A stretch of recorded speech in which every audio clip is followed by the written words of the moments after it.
آج میں نے ہری پور میں جناب عمران خان صاحب کا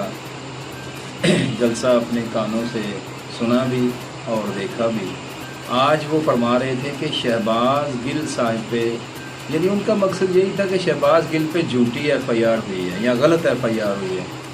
دیکھیں، بات یہ ہے کہ ہماری فوج جو کہ ایک بڑا معزز ادارہ ہے اور بڑا وہ جان لڑا کے پاکستان کی خدمت بھی کرتا ہے،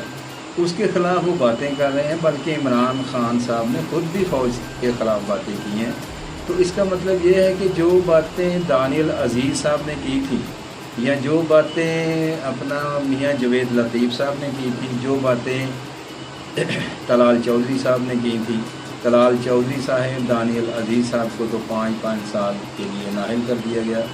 اس سے بڑی اور بری بات جو کی ہے وہ عمران خان صاحب نے کی ہے۔ یہ کیسے ممکن ہے کہ عمران خان صاحب نااہل نہیں ہوں گے، نااہل ہوں گے؟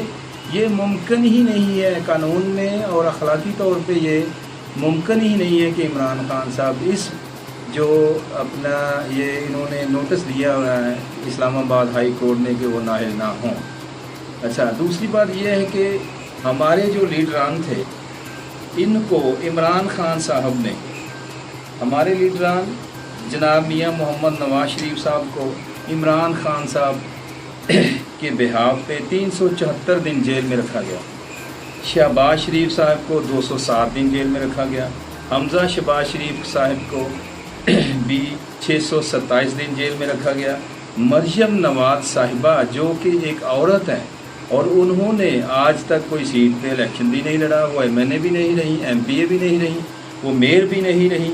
بلکہ وہ کونسلر بھی نہیں رہی، اور انہوں نے 158 دن جیل میں ناجائز رکھا۔ خواجہ سعد رفیق، خواجہ سلیمان رفیق دونوں بھائیوں کو بھی 462 دن جیل میں رکھا۔ رانا ثناء اللہ پہ انہوں نے ناجائز، جھوٹا، بے بنیاد ہیروئن کا غلط پرچہ دے کر ان کو بھی 174 دن جیل میں ناجائز رکھا۔